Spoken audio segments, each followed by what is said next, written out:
Malam turun perlahan di kawasan Simpang 3W Jepara, Lampung Timur.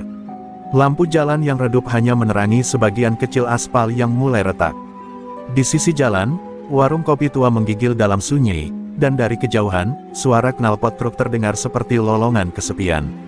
Tapi bagi para sopir yang sudah sering melintasi jalur ini, malam bukanlah waktu untuk beristirahat, melainkan waktu untuk waspada. Karena di balik gelapnya jalan, bayang-bayang preman berkeliaran seperti hantu lapar yang siap menerkam. Di antara bayangan itu berdirilah Heru Gondrong, pemimpin kelompok preman yang namanya sudah seperti penyakit menular di telinga para sopir. Rambut gondrongnya selalu diikat seadanya, sorot matanya dingin seperti pisau, dan senyumnya hanya muncul saat ia mencium aroma ketakutan. Bersama 4 orang anak buahnya, Ucup Silet, Bowo Cengir, Komar Tengkorak, dan Didi Lalat, mereka menyergap setiap kendaraan besar yang lewat. Tak peduli siapapun di balik kemudi, uang jalan adalah harga mati. Malam itu, sebuah truk diesel pengangkut barang sayur dari arah metro melintas pelan.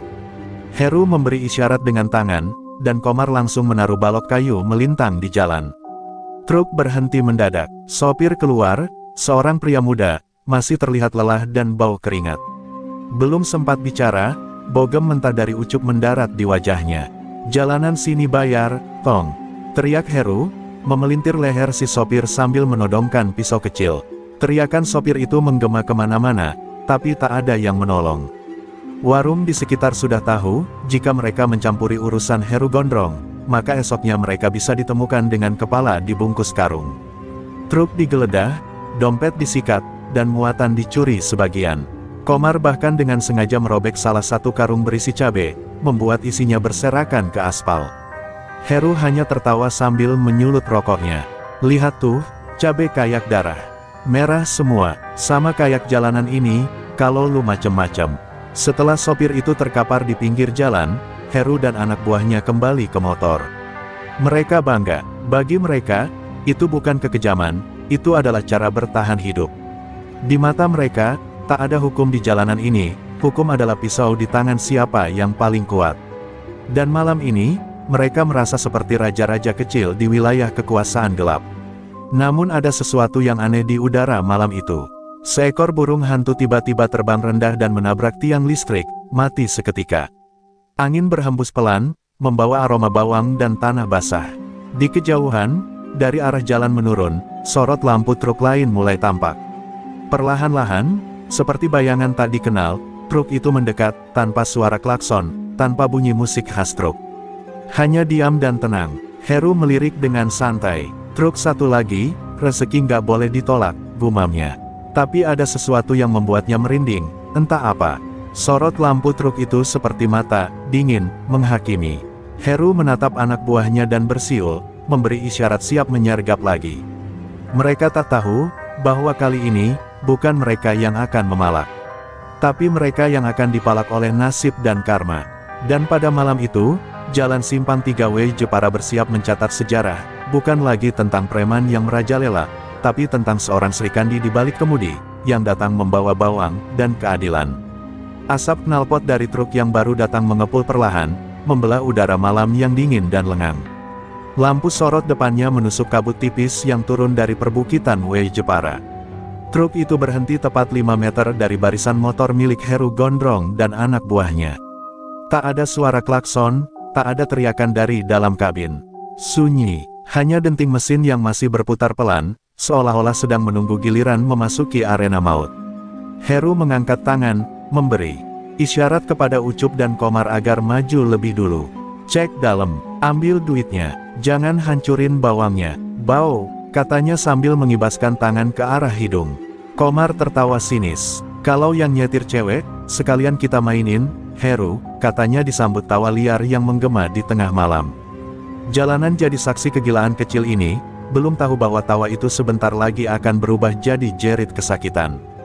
Komar menghampiri pintu sopir dan mengetuk keras.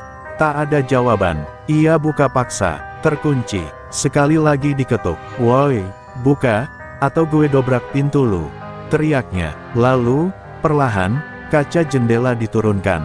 Dari balik kabin, muncul wajah seorang wanita muda, berkerudung hitam, dengan sorot mata tajam yang tak goyah sedikit pun oleh gertakan. Ada apa? Suaranya tenang. Terlalu tenang, hingga membuat Komar kikuk sejenak. Preman, uang jalan sini, bentak Ucup dari belakang. Tapi perempuan itu hanya menatapnya, lalu melemparkan selembar uang 10 ribuan ke aspal. Ambil kalau mau, tapi ingat, uang itu ada kutukannya, katanya datar. Heru yang mendengar dari belakang mendecak. Bajingan ini ngeledek kita, geramnya sambil maju sendiri, mengangkat besi panjang yang biasa ia pakai buat menghajar sopir bandel. Heru naik ke pijakan depan truk. Turun, gue pengen lihat, siapa lu yang berani sok-sokan sama Heru Gondrong. Teriaknya, tapi sebelum sempat menyentuh pintu, kaca jendela kembali dinaikkan, dan dari dalam kabin terdengar bunyi mantra lirih, seperti bisikan Jawa kuno. Heru sempat ragu, tapi egonya menutupi rasa takut yang mulai muncul. Ia menghantam kaca kabin, dan terpental seolah kena aliran listrik. Tubuhnya terjengkang jatuh ke aspal. Keningnya berdarah. Heru, teriak anak buahnya, tapi si wanita sudah melompat turun dari kabin. Gerakannya cepat, ringan seperti bayangan. Dari balik selendang hitam yang ia ikat di pinggang, tercium bau minyak sereh dan kemenyan. Ia berdiri tegak di depan truk, tubuhnya kecil namun memancarkan aura dingin. Aku hanya lewat, membawa bawang buat pasar di Palembang. Tapi kalian minta darah. Baiklah, akan kuberi pelajaran yang kalian tak akan lupakan seumur hidup. Ucup dan Komar menyerang bersamaan. Tapi seolah mereka menabrak tembok tak terlihat, tubuh mereka terpental 5 meter ke belakang. Mata Saraswati berkilat. Ia mengangkat tangan, membaca doa dalam hati. Tanah di bawah kaki mereka tiba-tiba retak, angin berputar seperti pusaran kecil. Heru yang baru bangkit dari pingsan menatap wanita itu dengan ngeri. Untuk pertama kalinya dalam hidupnya sebagai preman jalanan, ia merasa kecil dan takut. Tubuh Ucup dan Komar masih terkapar di tanah berdebu. Mulut mereka berbusa, mata terbalik seperti kesurupan. Heru Gondrong berdiri terhuyung, darah masih menetes dari pelipisnya. Hatinya berkecamuk, antara ingin menyerang lagi, atau melarikan diri dari sosok perempuan yang berdiri tegak di hadapannya. Perempuan itu masih mematung, berkerudung hitam, wajahnya setenang permukaan danau sebelum badai. Angin malam semakin kencang, membuat ujung kerudungnya berkibar pelan seperti bendera kematian. Apa, siapa lo sebenarnya? Heru memaksa bicara, suaranya serak dan terguncang. Tak ada jawaban, perempuan itu hanya melangkah pelan, setiap langkahnya menggetarkan tanah, seperti ada kekuatan yang mengikuti setiap pijakannya. Bowo cengir dan Didi Lalat yang semula sembunyi di belakang motor, kini ragu-ragu maju, mencoba mengangkat Ucup dan Komar. Tapi tubuh kedua temannya terasa seperti batu berat. Ini bukan manusia, Heru, ini jin. Bisik Didi gemetar. Aroma bawang dari truk semakin pekat, bercampur dengan wangi bunga kenanga dan asap dupa yang entah datang dari mana. Heru yang biasa mendominasi jalur ini, kini merasa seperti anak kecil yang tersesat di kuburan. Namun egonya masih bertahan. Ia berteriak, jangan kira gue takut. Ini jalanan gue, lu perempuan, ngaku aja lo main dukun. Perempuan itu menatap Heru, senyumnya tipis. Kalau kau tahu siapa aku, kau akan bersujud minta ampun. Tapi sayangnya, kau sudah melampaui batas. Ia membuka kerudungnya perlahan. Rambut hitam panjang menjuntai seperti bayangan malam. Di dahinya, terdapat guratan merah berbentuk mata ketiga, nyala samar yang berdenyut seperti bara api. Seketika udara berubah lebih berat. Bowo cengir jatuh tersungkur dan muntah darah. Heru memaksa maju, mengayunkan besi panjang yang ia genggam. Tapi saat ujungnya menyentuh pundak perempuan itu, besi itu bengkok sendiri, seolah menghantam dinding baja. Heru terpental ke belakang, terguling ke parit. Ajian lembus sekilan, gumam perempuan itu lirih. Tubuhku tak bisa kau sentuh. Jangankan besi, peluru pun hanya seperti gigitan nyamuk. Didi Lalat yang panik mencoba menyalakan motor dan kabur. Tapi rantai motornya tiba-tiba putus sendiri. Mesin mati, bensin bocor entah kenapa, jalanan menjadi jebakan. Kalian suka menghentikan orang-orang tak bersalah, bukan? Malam ini, jalan ini akan jadi pelajaran, ujar perempuan itu sambil menggenggam tanah dan membacakan ajian penunduk makhluk kasar. Tiba-tiba, suara oman harimau terdengar dari arah hutan, dan mata Heru membelalak ketakutan. Perempuan itu kemudian menoleh ke arah truknya. Ia berjalan kembali ke kabin, seolah tak terjadi apa-apa. Tapi sebelum masuk, ia menatap Heru yang gemetar, berkata pelan, namaku Saraswati. Aku bukan siapa-siapa, tapi jika kalian mengganggu perjalanan orang jujur, maka langit dan bumi akan jadi lawan kalian. Ia menyalakan truknya, dan perlahan melaju, meninggalkan Heru Gondrong dan gerombolannya yang lunglai tak berdaya di bawah sinar bulan pucat. Dan di malam sunyi itu, sebuah legenda baru mulai tercipta di Lampung Timur, tentang seorang perempuan pengangkut bawang yang lebih berbahaya dari 1000 preman bersenjata. Pagi harinya, kabar tentang seorang sopir truk wanita berkerudung hitam yang mengalahkan Heru Gondrong dan anak buahnya menyebar cepat seperti angin kencang di pasar-pasar dan pos jaga truk. Para sopir yang biasa melintasi jalan Simpang 3W Jepara berkumpul di warung kopi sambil berbisik penuh kekaguman. Katanya dia nggak takut parang, bro. Dipukul malah yang mukul mental. Ujar salah satu sopir. Yang lain menimpali, itu bukan manusia biasa, pasti bawa ajian tinggi. Namun di sisi lain, di sebuah gubuk kumuh di pinggir kebun karet, Heru Gondrong duduk dengan tubuh penuh luka. Matanya sayu, wajahnya dibalut perban, dan tangannya masih bergetar. Ucup, Komar, Bowo, dan Didi hanya duduk diam, masih syok. Heru mencoba menyembunyikan rasa takutnya di balik kata-kata kasar, tapi suaranya terdengar goyah. Dia perempuan, tapi bisa bikin kita kayak bangkai. Gila itu orang. Komar tiba-tiba meledak. Gimana bisa kita kalah sama cewek? Heru, kita malu, bro. Lu lihat mata ketiganya. Gue kira itu mitos. Ternyata beneran. Ucup mengangguk, masih pucat. Dia tahu ajian lembu sekilan, dan dia ngerti mantra Jawa. Itu bukan mainan. Gue ngerasa digencet langit tadi malam, beneran. Heru terdiam. Ekornya sebagai penguasa jalanan tercabik oleh kenyataan pahit. Ia bukan lagi predator. Ia hanyalah tikus yang baru sadar sedang bermain di kandang macan. Tapi harga dirinya menjerit. Dia pikir kita bakal takut selamanya. Gak bisa, kita butuh bantuan. Kita harus bales. Kita kontak orang dalam, gumamnya dengan suara berat. Mata Heru kini tak hanya dipenuhi dendam, tapi juga rasa malu yang membara. Sementara itu, Saraswati melaju tenang melewati jembatan kecil menuju pasar pagi di Sukadana. Di balik kemudi, ia tampak biasa, seorang perempuan muda, sederhana, dengan mata teduh dan senyum tipis. Tapi di dalam hatinya, ada riak air. Tenang yang menyimpan badai. Ia bukan ingin mencari musuh, tapi ia tak pernah membiarkan kebaikan diinjak seenaknya. Jalanan bukan tempat untuk kesewenang-wenangan. Di dalam pasar, seorang pedagang bawang menatapnya heran. Kamu sopir dari Jawa yang tadi malam bikin Heru dan anak buahnya gemetar, ya? Saraswati hanya tersenyum. Saya cuma sopir. Yang saya lawan, hanya ketamakan, jawabnya singkat.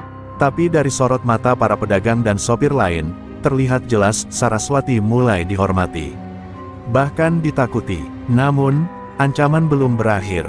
Heru, yang merasa harga dirinya diinjak, mulai menghubungi preman-preman dari luar kecamatan, termasuk seseorang yang namanya sudah lama tenggelam dalam dunia hitam, Bebek Hitam, preman gaib yang dulu dikenal kejam dan berteman dengan dukun ilmu hitam dari Bukit Kemuning. Heru butuh kekuatan yang bisa menandingi ajian Saraswati. Dan saat matahari mulai tenggelam di ufuk Lampung, kabut kembali turun di jalanan. Tapi kali ini, bukan karena cuaca, melainkan karena kekuatan gelap mulai bangkit, menyusun langkah-langkah balas dendam. Pertarungan antara kegelapan dan cahaya, antara kesewenang-wenangan dan keadilan, baru saja dimulai. Langit mendung menggantung rendah di atas Lampung Timur, seakan alam tahu bahwa hari itu bukan hari biasa. Di sebuah rumah tua berlantai tanah di pinggiran kebun singkong, Heru Gondrong berdiri menatap cermin dengan wajah bengap dan mata penuh dendam. Luka di pelipisnya belum sembuh, tapi amarahnya telah membakar rasa sakit itu. Ia tak bisa tidur sejak malam sial itu, malam ketika harga dirinya diinjak-injak oleh seorang perempuan. Gak bisa dibiarkan. Kita udah kayak bangkai diinjak-injak ayam. Bentaknya sambil melemparkan botol air mineral ke tembok. Di belakangnya, Ucup dan Komar duduk gelisah, masih terlihat trauma. Namun Heru tak peduli. Ia memutuskan hari itu juga, ia yang akan turun langsung, bukan lagi sebagai preman jalanan, tapi sebagai pengadil kehormatan. Kalau lo semua pengecut, gue sendiri yang beresin. Dengan tubuh masih setengah pincang, Heru naik ke atas motor. Ia mengenakan jaket kulit lamanya yang penuh robekan bekas bacokan lama, simbol reputasinya di dunia hitam. Ia mengendarai motornya seperti setan yang bangkit dari neraka, membelah jalanan sempit, menerobos pasar, hingga tiba di jalur yang ia hafal luar kepala, jalur tempat truk Saraswati biasanya melintas, mengantar bawang dari Jawa menuju Palembang. Menjelang sore, Heru sudah menyiapkan segalanya. Ia menyuruh anak buahnya menebar paku di tikungan tajam sebelum jalan menanjak ke arah Sukadana. Di balik semak-semak, mereka menunggu, lengkap dengan besi, pentungan, dan bahkan botol berisi minyak tanah. Kali ini kita bakar aja truknya, biar dia tahu rasanya melawan jalanan, desis Heru. Tak lama kemudian, suara mesin diesel mulai terdengar dari kejauhan. Sorot lampu truk putih dengan muatan penuh bawang muncul perlahan dari balik kabut sore. Heru mengepalkan tangan. Itu dia, si setan berkerudung. Ucup menyalakan korek api, bersiap menyulut botol molotov. Tapi sebelum botol itu dilemparkan, sesuatu yang aneh terjadi. Angin berhenti berhembus, suara alam mendadak sunyi. Bahkan burung pun tak berkicau. Truk itu melambat karena ban depan kirinya terkena paku. Tapi anehnya, tidak ada rasa panik dari dalam kabin. Pintu terbuka, dan Saraswati turun dengan wajah tenang. Kali ini ia tidak hanya mengenakan kerudung hitam, tapi juga selendang kuning melingkar di pinggang, pertanda bahwa ia sedang membuka ajian puncaknya. Matanya menatap Heru tajam, dan dari langkahnya yang mantap, terasa bahwa ia sudah tahu semuanya. Heru maju sambil menggertak. Lo pikir lo sakti? Ini jalanku. Gue raja di sini. Ia mengayunkan besi ke arah Saraswati. Tapi wanita itu menghindar hanya dengan satu gerakan halus, seolah tubuhnya menyatu dengan angin. Lalu dengan satu pukulan telapak tangan ke arah dada Heru, tubuh pria gondrong itu terpental 3 meter dan menghantam pohon pisang dengan keras. Daun-daun berjatuhan seperti air mata alam. Heru mengerang di tanah, dadanya terasa remuk. Ia menatap Saraswati yang kini berdiri di bawah cahaya senja, siluetnya seperti bayangan Dewi Durga dalam legenda perang. Kau datang dengan amarah, aku datang dengan peringatan, ucap Saraswati lirih. Tapi karena kau tak paham bahasa halus, maka ajian ini jadi jawabannya. Tanah di sekitar tempat Heru gondrong terkapar terasa bergetar halus, seperti mengamini kekalahan seorang raja jalanan yang baru saja ditumbangkan. Udara menjadi berat, seolah waktu melambat untuk menyaksikan momen bersejarah. Saraswati berdiri di hadapan Heru, wajahnya dingin namun sorot matanya menyimpan iba. Kau tidak perlu dihancurkan, Heru. Kau hanya perlu diingatkan, ujarnya pelan namun menusuk. Heru hanya bisa menatap dengan nafas berat, tak sanggup berdiri, tak sanggup menyangkal. Saraswati mendekat, dan untuk pertama kalinya, ia melepaskan selendang kuning dari pinggangnya. Ia mengangkatnya tinggi ke langit, dan angin langsung berhembus kuat seperti menyambut kekuatan yang telah lama tersembunyi. Ajian ini bukan untuk menyombongkan diri, ucapnya lirih. Tapi untuk menjaga, melindungi, dan menghapus kezaliman dari tanah-tanah yang kerap dihinakan oleh manusia sepertimu. Sambil menatap langit senja yang memerah, Saraswati bercerita dengan suara datar namun penuh luka. Ia adalah anak dari seorang pendekar tua asal Blitar, mantan jawara pasar yang dulu tersohor karena menolak tunduk pada premanisme. Ayahnya dikenal sebagai Kidarya, pemilik ajian lembu sekilan, ilmu yang membuat tubuh kebal dari senjata tajam dan kekuatan fisik manusia. Sejak kecil, Saraswati dilatih dalam kesabaran, kekuatan, dan sikap welas asih, meski tubuhnya dipersiapkan untuk menjadi benteng terakhir bagi orang kecil.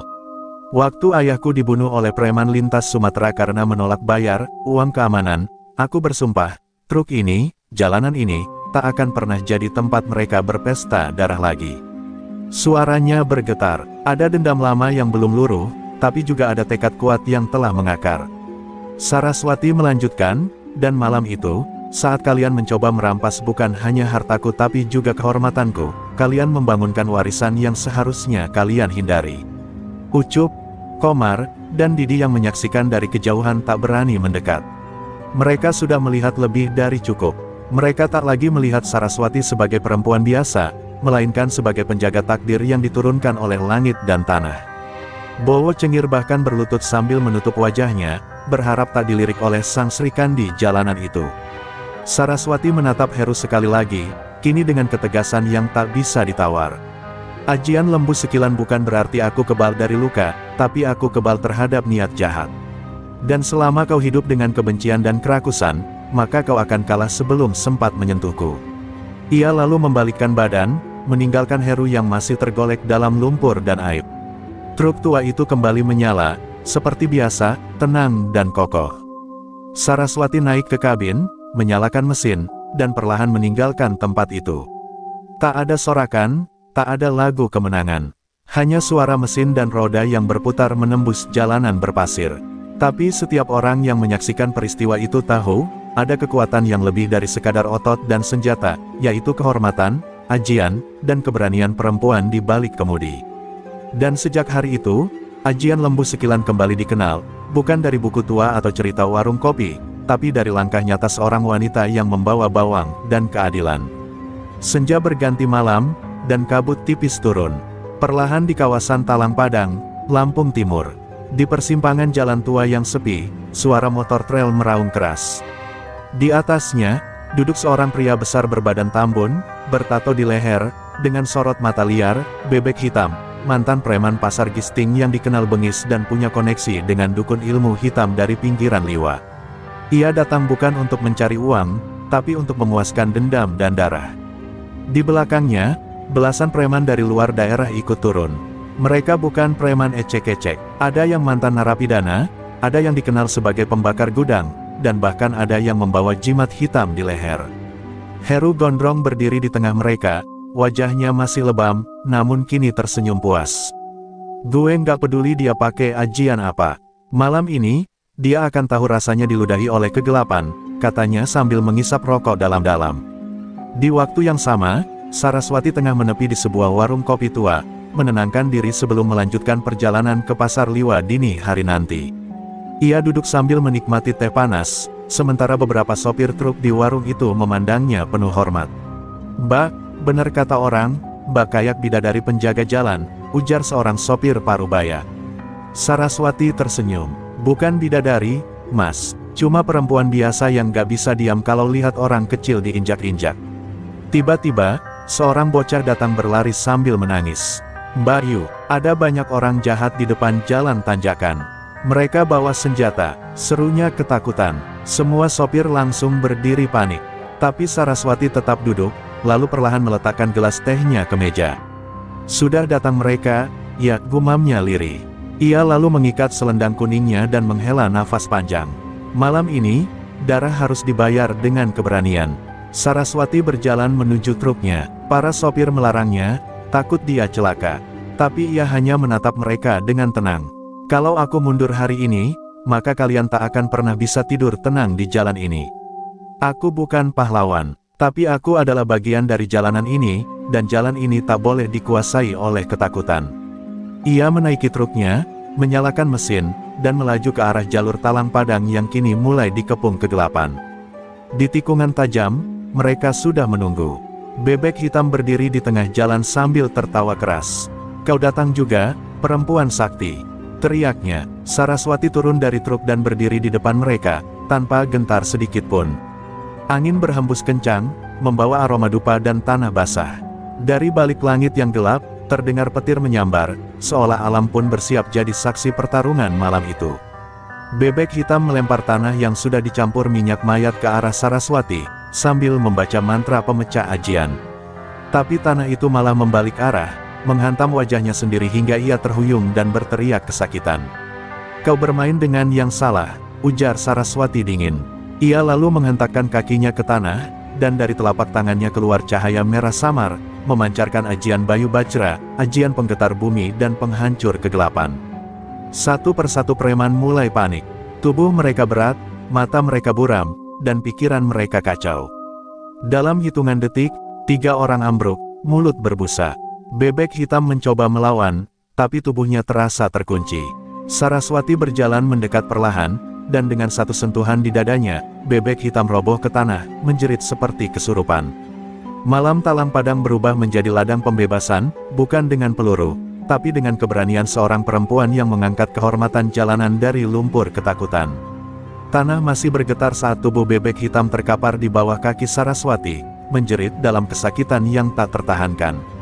Tubuhnya seperti terbakar dari dalam, bukan oleh api biasa, melainkan oleh kekuatan gaib yang menghancurkan segala niat busuk dalam dirinya.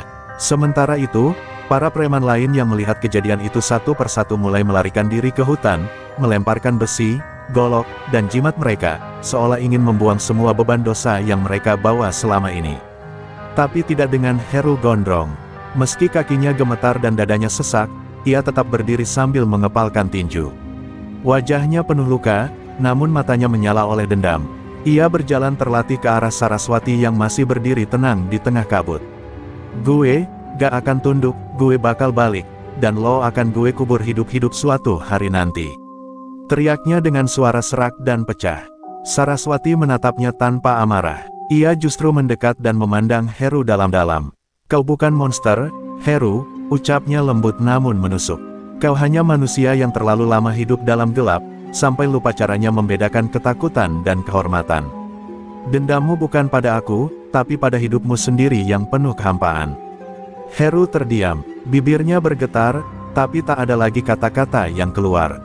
"Kalau kau terus memilih jalan ini," lanjut Saraswati sambil menatap langit, "maka semesta yang akan menghukummu.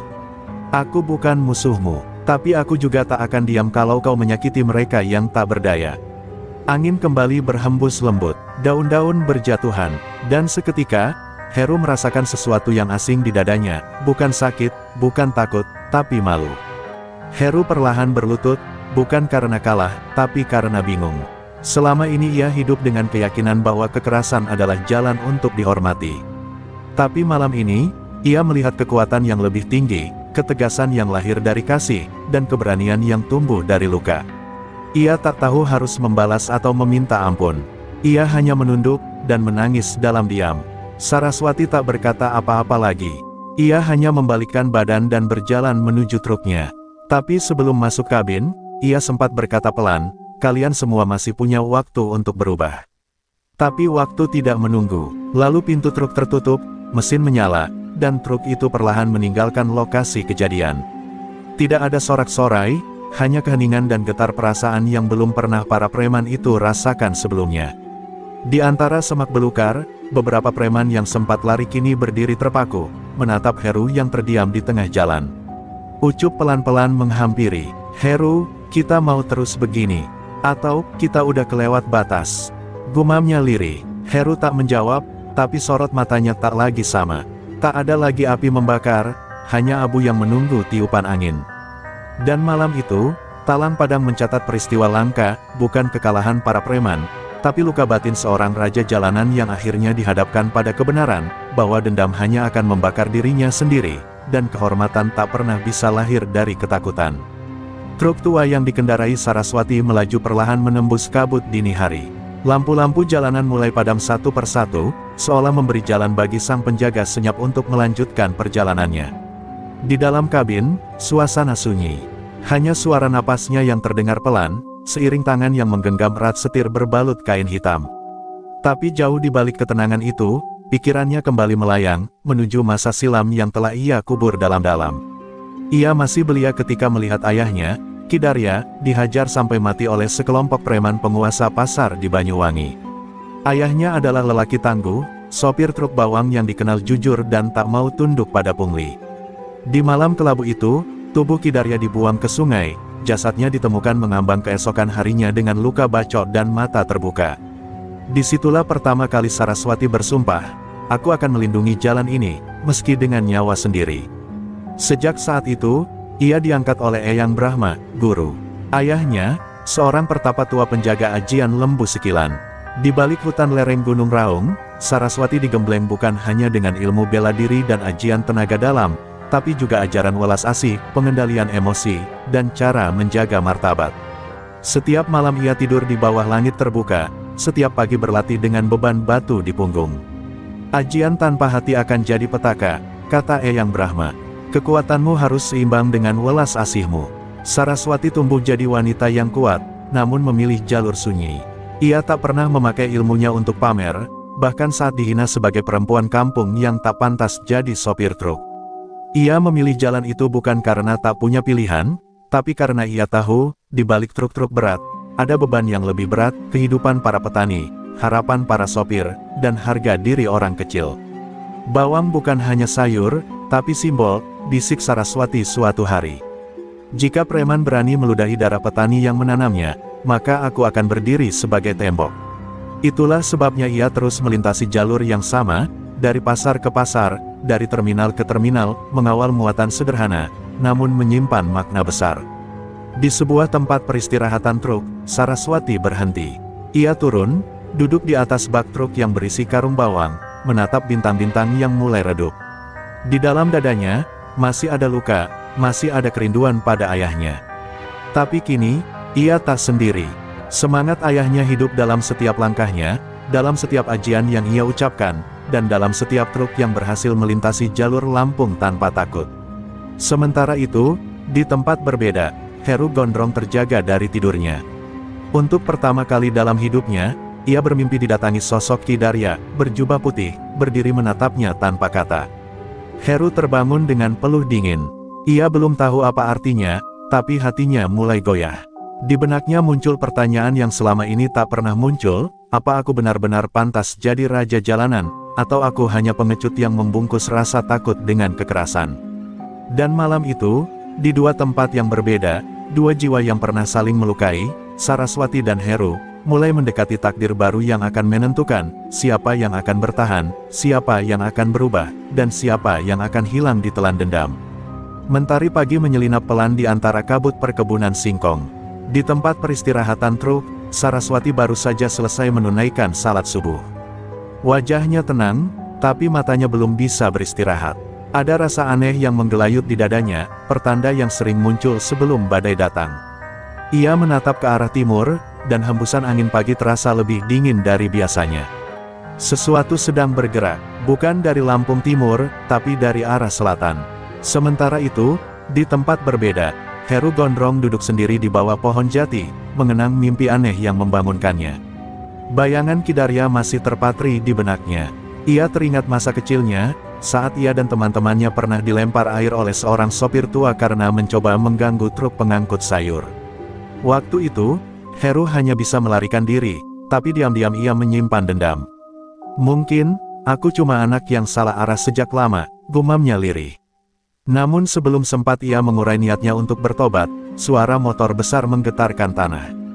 Dari kejauhan, sekelompok orang bertubuh kekar datang, mengenakan jaket hitam dengan lambang tengkorak bersayap di punggung.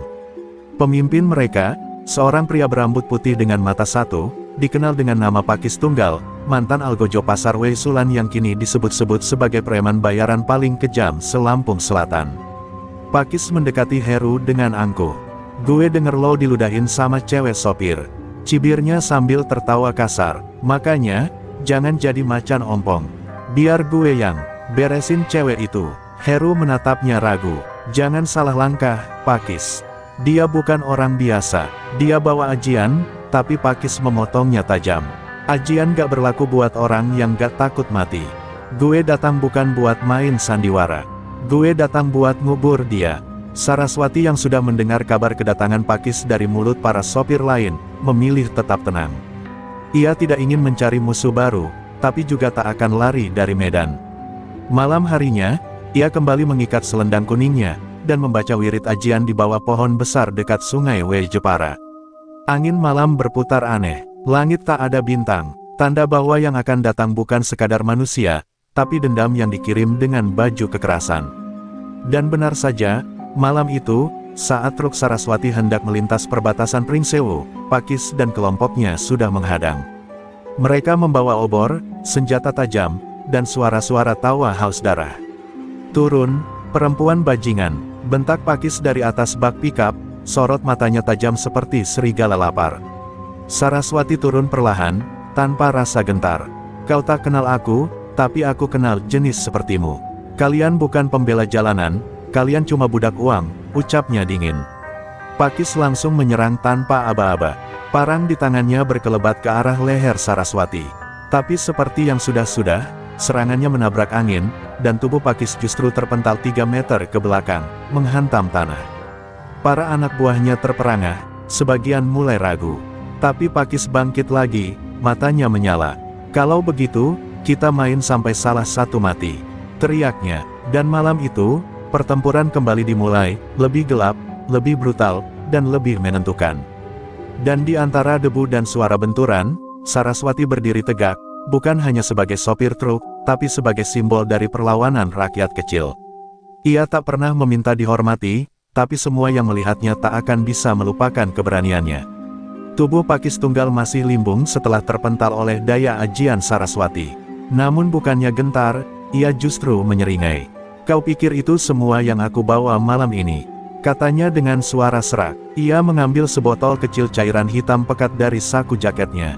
"Ini air kepala kambing gila dari lubuk hitam, dan kau tahu siapa yang memberikannya." Dari balik barisan anak buahnya, muncullah seorang lelaki renta dengan pakaian serba hitam, mata merah menyala, dan rambut seperti ijuk terbakar. "Basa Karang, dukun pemanggil Sukma Neraka," bisik salah satu preman dengan ketakutan. Saraswati mengenali nama itu. Ia pernah mendengar dari Eyang Brahma tentang Sakarang, mantan murid sesat yang diusir dari perguruan karena menggunakan ilmu hitam untuk membunuh. Basa Karang menancapkan tongkat kayu hitam ke tanah. Udara langsung berubah pekat, daun-daun berjatuhan, dan kabut turun seperti asap kuburan. "Perempuan pembawa cahaya," gumamnya, "kali ini kau akan melihat seperti apa wajah maut sesungguhnya." Saraswati bersiap. Ia mengangkat tangan kanannya dan mulai membaca mantra lembu sekilan.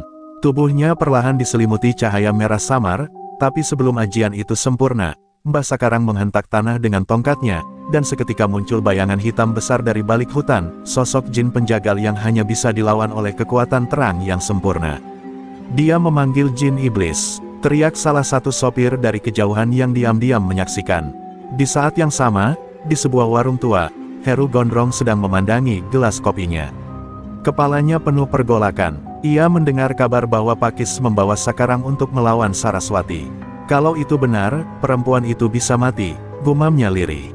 Komar yang duduk di sebelahnya berkata pelan, "Lu benci dia, Heru, tapi lu juga tahu siapa yang benar dan siapa yang keterlaluan." Heru menutup wajahnya dengan tangan. Untuk pertama kalinya, ia dihadapkan bukan hanya pada pilihan hidup, tapi takdir antara kehormatan atau kehancuran. Di perbatasan Pringsewu, Saraswati berusaha menahan kekuatan jin penjagal. Tubuhnya terdorong mundur, napasnya berat, dan darah mulai menetes dari sudut bibirnya. "Aku tidak boleh kalah, ini bukan tentang aku, ini tentang semua orang yang lelah dihina," gumamnya sambil menggigit lidah dan melantunkan mantra ajian warisan Kidarya. Sementara itu, jin penjagal melangkah mendekat, taringnya tajam, matanya menyala hijau. Tanah bergetar di setiap tapak langkahnya. Tiba-tiba, terdengar suara motor meraung keras dari kejauhan. Heru Gondrong datang. Ia berhenti di depan truk Saraswati, turun dengan wajah serius. Semua preman dan bahkan Pakis tercengang. "Heru, lu gila, ngapain lu di sini?" bentak Pakis. Tapi Heru menatap langsung ke arah Saraswati yang hampir tumbang, lalu balik ke Pakis dan berkata lantang, "Lu yang gila. Gue preman, tapi masih punya nurani. Kalau dia mati, jalanan ini bukan lagi tempat laki-laki, tapi tempat iblis." Saraswati menatap Heru, matanya penuh darah dan keringat. Tapi ia tersenyum, bukan karena merasa tertolong, tapi karena ia tahu, satu jiwa telah kembali ke jalan yang benar. Dan malam itu, sebelum matahari terbit, takdir baru mulai terbentuk. Dua musuh yang dulu saling melukai, kini berdiri di sisi yang sama, melawan kejahatan yang jauh lebih gelap dari dendam pribadi. Malam di perbatasan Pringsewu berubah seperti ujung neraka. Angin kencang menghembus, membawa bau belerang dan darah. Jin penjagal yang dipanggil oleh Mbah Sakarang berdiri tegak di tengah jalan, matanya hijau menyala, suaranya seperti geraman dari dasar kubur. Saraswati masih berdiri dengan tubuh gemetar, darah mengalir dari pelipisnya, namun semangatnya belum padam. Di sisi lain, Heru Gondrong, musuh yang dulu ia lumpuhkan, kini berdiri di sampingnya. Mbah Sakarang tertawa keras melihat mereka berdua. Dua manusia tolol, satu dengan ajian suci, satu lagi dengan dosa penuh leher. "Kalian kira bisa menahan kekuatan yang bahkan langit enggan lihat?" Heru menatap tajam, "Gue emang banyak salah, tapi malam ini, dosa gue dibayar dengan keberanian." Ia membuka jaketnya, memperlihatkan dada bertato harimau, lalu menggenggam tanah dan mulai membaca mantra warisan dari almarhum kakeknya yang dulu dikenal sebagai dukun kampung sebelum mati digantung preman. Saraswati terkejut, namun tak berkata apa-apa. Ia tahu, ini bukan lagi tentang siapa benar dan siapa salah, tapi tentang siapa yang berani berdiri saat gelap menelan segalanya. Ia mulai merapalkan ajian Bayu Bajra untuk memperkuat pertahanan mereka, dan saat kedua mantra itu bertemu di udara, terbentuklah pusaran cahaya merah dan kuning, perpaduan ajian terang dan ilmu tanah warisan leluhur. Jin penjagal meraung marah, lalu melompat ke arah mereka berdua. Tapi sebelum cakar besarnya menyentuh tanah, Heru dan Saraswati sudah melesat bersama, seperti dua cahaya melawan kabut. Heru menghantamkan pukulan ajian bertuah ke dada Jin itu, sementara Saraswati menempelkan telapak tangannya ke kepala Jin sambil membaca mantra terakhir. Sakartining urip, sakartining pati, ajiku ajining diri, ora bakal ngalah marang pepati. Tubuh Jin penjagal meledak dalam cahaya menyilaukan, menyisakan angin panas yang menerbangkan dedaunan dan debu. Basa Karang menjerit, tubuhnya terbakar oleh energi balik dari ilmu hitamnya sendiri.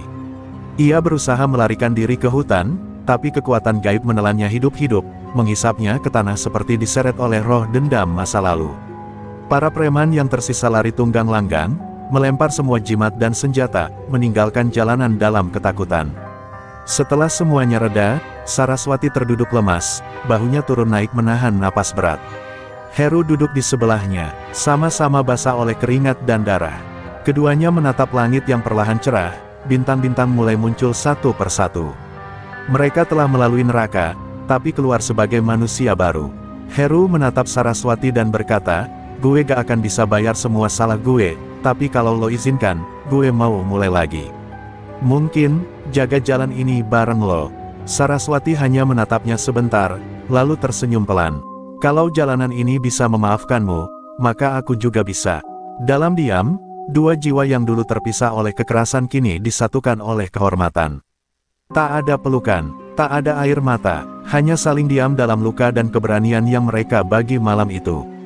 Dan sejak saat itu, di jalanan Lampung Timur, tak ada lagi pungli, tak ada lagi premanisme terang-terangan. Karena setiap orang tahu, di balik setir truk pembawa bawang, dan di balik suara motor tua yang meraung, ada dua penjaga bayangan yang tak akan membiarkan tanah ini diinjak lagi oleh kekuasaan gelap. 2 pekan telah berlalu sejak peristiwa malam neraka di Pringsewu. Jalanan Lampung Timur kini lebih tenang dari sebelumnya. Tak ada lagi sosok-sosok mencurigakan di perempatan gelap, tak ada lagi suara bentakan di warung-warung sopir. Heru Gondrong tak lagi dikenal sebagai pemalak, melainkan sebagai penjaga jalur yang membantu sopir-sopir kecil melintasi wilayah rawan. Ia bahkan rela tidur di kolong truk, hanya demi memastikan tak ada yang berani menodai jalanan itu lagi. Sementara itu, Saraswati tetap melanjutkan perjalanannya seperti biasa, mengangkut bawang dari kampung ke kota, dari pasar ke pasar. Tapi sekarang, di tiap pos peristirahatan, ia tak lagi berjalan sendiri. Para sopir perempuan mulai muncul, terinspirasi oleh keberaniannya. Kalau Mbak Saras bisa, kenapa kami tidak? Kata salah satu sopir muda yang baru pertama kali menyetir truk box lintas provinsi. Saraswati hanya tersenyum, tak pernah merasa dirinya pahlawan, ia hanya menjalani tugasnya, sebagai anak bangsa dan anak dari Kidarya. Namun kedamaian itu tak bertahan lama. Suatu malam, saat Heru tengah menjaga pos perbatasan, datang seorang pria tinggi besar dengan rompi loreng dan luka bekas bakar di wajah. Ia hanya menyebut satu nama, Bang Jalu, dari Palembang. Lelaki itu membawa surat kecil berisi ancaman. Lebih besar dari, kau telah membunuh sekutuku, Sakarang. Kami tidak lupa, jalanan ini belum sepenuhnya milikmu. Heru langsung menemui Saraswati. Ia tahu, ini bukan preman biasa. Bang Jalu dikenal di Sumatera Selatan sebagai bekas anggota kelompok milisi bayaran, yang kini bergerak sebagai sindikat penguasa jalur logistik gelap. Dia bukan cari uang, dia cari kehormatan, dan dia dendam, ujar Heru dengan nada berat. Saraswati menatap jalan gelap di luar sana dan hanya berkata, kalau dia datang, kita sambut. Tapi bukan dengan kebencian, kita sambut dengan keberanian. Keesokan harinya, kabar bahwa Bang Jalu akan memasuki jalur lintas Lampung menyebar cepat di kalangan sopir. Ketegangan mulai terasa, beberapa sopir memilih berhenti mengemudi, takut kejadian lama terulang.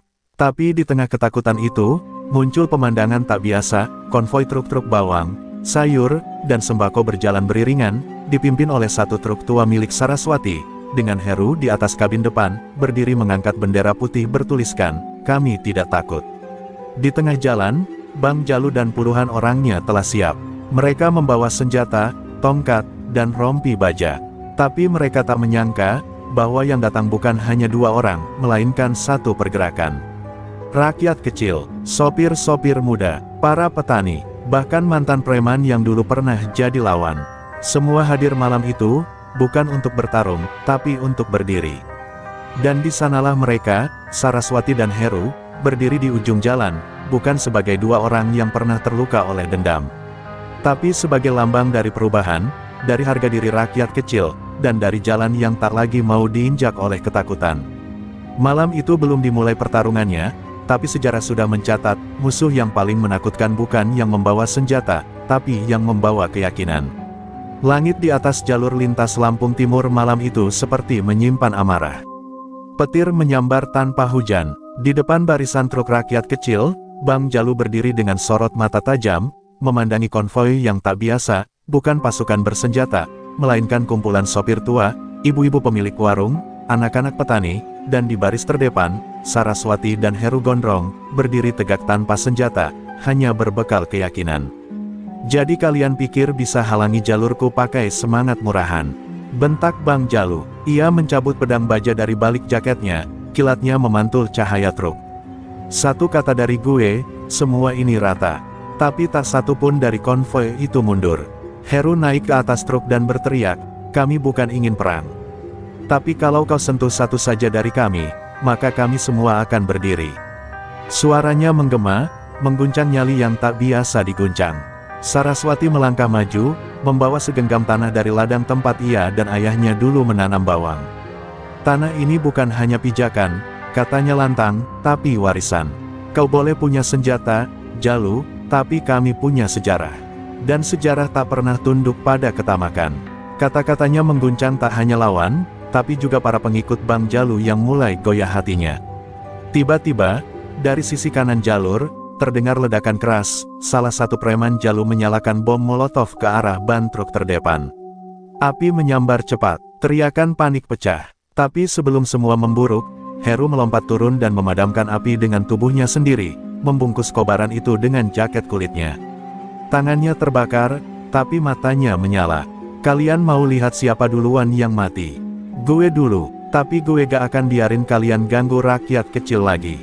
Melihat keberanian itu, seorang pria tua dari barisan Bang Jalu melempar tongkatnya.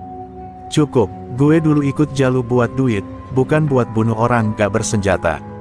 Diikuti beberapa orang lain yang mulai mundur, melempar rompi, dan memeluk sesama sopir yang mereka kenal. Barisan Bang Jalu mulai pecah. Tapi Jalu tak tinggal diam. Ia maju, wajahnya penuh amarah dan harga diri yang tercabik. Kalau mereka pengecut, biar gue yang habisin kalian berdua. Pertarungan terjadi di tengah jalan. Jalu menyerang dengan cepat dan ganas, ilmu silatnya murni militer, tajam, tanpa ampun. Tapi Saraswati mengimbanginya dengan ajian Bayu Bajra, tubuhnya ringan dan pukulannya mengandung energi pendorong dahsyat. Heru, meski tangannya terbakar, tetap bertahan, menahan serangan Jalu dari arah belakang dengan teknik bertarung jalanan yang dulu membuatnya ditakuti. Darah tumpah, tanah terinjak, cahaya truk menerangi pertarungan tiga manusia yang mewakili tiga masa kelam, masa perlawanan, dan masa depan. Dan saat Jalu hendak mengayunkan serangan terakhir ke arah Saraswati, Heru menubruknya dari samping, lalu membisikkan satu kalimat. Lu bisa habisin gue, Jalu, tapi lu gak akan pernah bisa habisin kebenaran. Dan dengan satu hentakan, Saraswati melepaskan pukulan pamungkas ke dada Jalu. Tubuh Jalu terpental, jatuh keras ke aspal, dan tak bergerak. Malam itu, jalanan Lampung kembali senyap, bukan karena ketakutan, tapi karena kehormatan telah dikembalikan ke tanahnya. Fajar menyingsing pelan, menyapu sisa-sisa malam yang baru saja membakar seluruh ingatan. Di ujung jalan yang masih hangat oleh darah dan keberanian, Heru Gondrong duduk bersandar pada ban truk, tangannya masih dililit perban, tapi sorot matanya terang untuk pertama kalinya setelah bertahun-tahun hidup dalam gelap.